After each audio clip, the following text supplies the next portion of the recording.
ചെട്ടുകുളങ്ങര ഗ്രാമപഞ്ചായത്ത് 21-ാം വാർഡിലെ കാർത്തിക്കിൻ്റെയും സൗമ്യയുടെയും വീടാണിത്. ഈ വീട്ടിൽ ഇന്ന് ചിരിയും കളിയുമില്ല. കാരണം ഇവരുടെ മകൾ ശിവാനിയുടെ ചിരിയും കളിയും മാഞ്ഞിട്ട് നാളുകളേറെയായി. ഈ 4.5 വയസ്സുള്ള മോൾക്ക് ഇന്ന് ഒന്നും കേൾക്കുവാൻ കഴിയില്ല. കേൾവിശക്തി കുറഞ്ഞതോടുകൂടി കുട്ടിയുടെ സംസാരശേഷിയും ഇപ്പോൾ പതിയെ ഇല്ലാതായിക്കൊണ്ടിരിക്കുകയാണ്. എൻ്റെ പേര് കാർത്തിക്. കുഞ്ഞിനിപ്പോൾ 4 വയസ്സ് പ്രായമുണ്ട്. 4.5 വയസ്സ് പ്രായമായി. ശിവാനി എന്നാണ് കുഞ്ഞിൻ്റെ പേര്. കുഞ്ഞിൻ്റെ കേൾവിശക്തി 2 ചെവികളുടെ നഷ്ടപ്പെട്ടുകൊണ്ടിരിക്കുകയാണ്. നിലവിൽ 93% കേൾവിശക്തി കുറഞ്ഞു വന്നിട്ടുണ്ട്. അത് തിരുവനന്തപുരം നിഷ് എന്ന് പറയുന്ന സ്ഥാപനത്തിലാണ് നമ്മളിപ്പം ഹിയറിംഗ് എയ്ഡ് വെച്ചിട്ടുള്ള ട്രെയിനിങ്ങും കാര്യങ്ങളും നടന്നു വരുന്നത്. മണ്ടാനം മെഡിക്കൽ കോളേജ് ആശുപത്രിയിൽ നിന്നിട്ടാണ് തിരുവനന്തപുരം നിഷിലേക്ക് നമ്മളെ റെഫർ ചെയ്ത് വിടുന്നതും.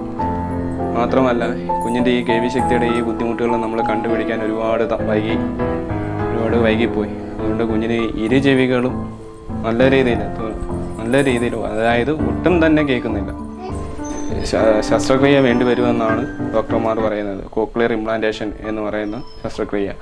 അത് നിലവിൽ ശസ്ത്രക്രിയ നിശ്ചയിച്ചിരിക്കുന്നത് കിംസ് ഹോസ്പിറ്റൽ തിരുവനന്തപുരത്താണ്. ഒരു ചെവി ചെയ്യുന്നതിന് മാത്രമായിട്ട് ഏകദേശം 8,40,000 രൂപയോളം ചിലവ് വരുന്നുണ്ട്.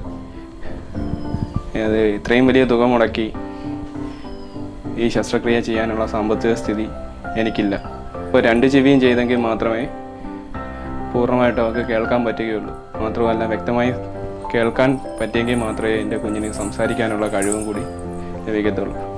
നിലവിൽ ഇപ്പോൾ കുഞ്ഞ് ശ്രീത്രയിലെ ഹൃദയ സംബന്ധമായ ചികിത്സയും കൂടി നടന്നു വരികയാണ്. എന്തായാലും എൻ്റെ കുഞ്ഞിൻ്റെ കാര്യങ്ങൾ മറ്റുള്ള കുഞ്ഞുങ്ങൾ കേൾക്കുന്ന രീതിയിൽ അല്ലെങ്കിൽ മറ്റുള്ള കുഞ്ഞുങ്ങൾ സംസാരിക്കുന്ന രീതിയിൽ സംസാരിക്കാൻ അവർക്ക് ഈ ശസ്ത്രക്രിയ ചെയ്തേ മതിയാവും. കിംസ് ആശുപത്രിയിലാണ് അത് ചെയ്യാനായി നിർദ്ദേശിച്ചിരിക്കുന്നത്. നിഷിലാ തെറാപ്പി ഇപ്പം അറ്റൻഡ് ചെയ്തുകൊണ്ടിരിക്കുന്നത്. 3 മാസം കൊണ്ട് ശിവാനി നിഷിന്ന് തെറാപ്പി അറ്റൻഡ് ചെയ്തുകൊണ്ടിരിക്കുക. തെറാപ്പി ചെയ്തിടത്തോളം ഇമ്പ്രൂവ്മെൻറ്റ്സ് ഉണ്ട്. വേർഡ്സൊക്കെ സംസാരിച്ച് തുടങ്ങിയിട്ടുണ്ട്. പിന്നെ ഇംപ്ലാന്റും കൂടി ചെയ്ത് കഴിഞ്ഞാൽ നല്ലതായിട്ട് സംസാരിക്കും എന്നുള്ള പ്രതീക്ഷയില്ല.